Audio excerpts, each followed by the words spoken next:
The Hemlock Township Police Department is asking the public for help locating 33-year-old Katlyn Harper from Bloomsburg, Pennsylvania. Katlyn was last seen at her residence on Fairview Drive on June 19, 2025 around 9 p.m. It was stated, however, that Katlyn's Life 360 app was last updated and her phone was turned off around 7:37 p.m. However, her phone did turn back on in the early morning hours around 3 o'clock in the morning when she sent a text message to her husband. The message stated, "I love you so much, but I can't. I'm sorry for talking to them guys on Snap, but I need a break. I'm going to have my friend pick me up. I'm taking a bag. I'll get a hold of you in a couple days to get the rest of my stuff. Please don't destroy anything. I need my space to get out of my head." The phone did ping at her residence, and she has not been heard from or seen since. Now, this is Katlyn's husband right here. His name is Vinny Harper, and something about him is that he is actually a widower. His past wife actually passed away under suspicious circumstances. This group on FB was shared by Vinny a few years ago as she passed away back in 2021.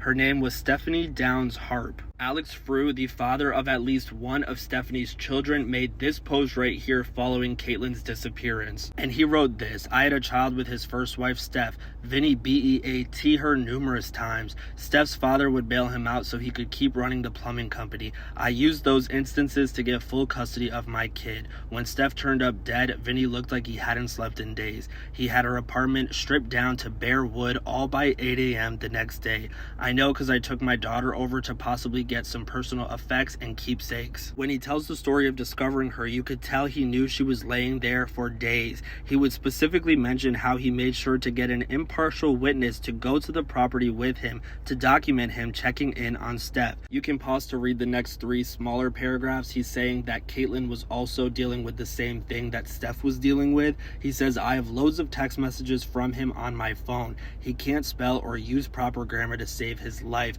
That quote last message sent to him was Vinny creating a red herring." Katlyn's sister Heather Lane did make a post on FB today saying that they were actively searching for Katlyn today. There was one dog being utilized, however the search was canceled. They don't have any evidence pertaining to where to look next. Vinny Harper ended up sitting down with a news reporter on Tuesday outside his home in 100-degree heat for more than an hour because he didn't want his 2 kids, who are 11 and 10, to overhear the conversation he was having. Vinny said the events leading to his wife's disappearance started with what seemed to be a minor disagreement. He insisted the Thursday evening argument was not physical. He had seen Katlyn Harper was receiving notifications on her phone. The notifications were from men on Snapchat. He said she was getting out of the shower. I asked her what they were about. She said they were just her friends from Lewiston. We talked about it, but it wasn't like a heated argument, like screaming, hollering, nothing like that. He said they ate dinner together and he thought everything was okay. He said around 7:30 p.m. Katlyn had disappeared for a moment, that she had gone for a walk. This was around the same time that her Life 360 app had stopped updating. He said that Katlyn did end up coming back and she told him that she was just trying to clear her head. Vinny said that he ended up going to bed. He woke back up around midnight to see Katlyn standing outside on the balcony.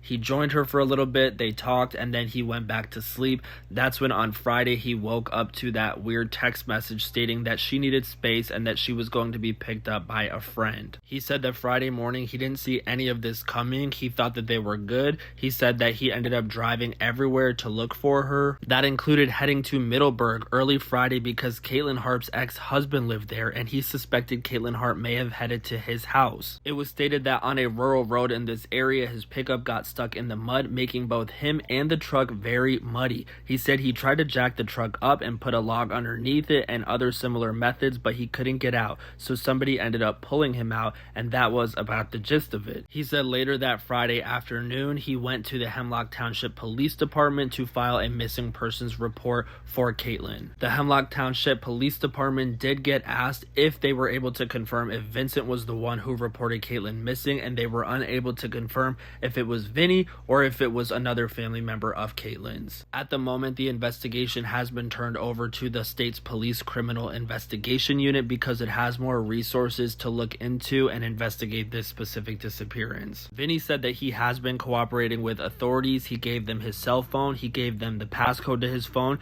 He willingly gave the state police a truck and a car. He said that a police officer said that they could see dried blood in one of the vehicles or something like that, but he doesn't believe that they're being truthful. He thinks that they're full of it. Vinny said that on Tuesday he sold a Harley-Davidson motorcycle, a sports car, and a side-by-side all-terrain vehicle to 4 men who didn't give their names to him because he is trying to raise money for a $50,000 reward. He says that despite rumors going around on social media and dozens of messages placing blame on him, he has no involvement in his wife's disappearance. He acknowledged that he'd been charged in DV cases. However, he said that he was just in a bad position with women back then and that he was never convicted of assault. He said that he never BEAT any women and that everything that people are saying about him is not true. He says he's not trying to play the victim, but he had absolutely nothing to do with any of this. This story is really crazy and sad. If you have any information on Katlyn's whereabouts, or if you know these 2 individuals and could have information that could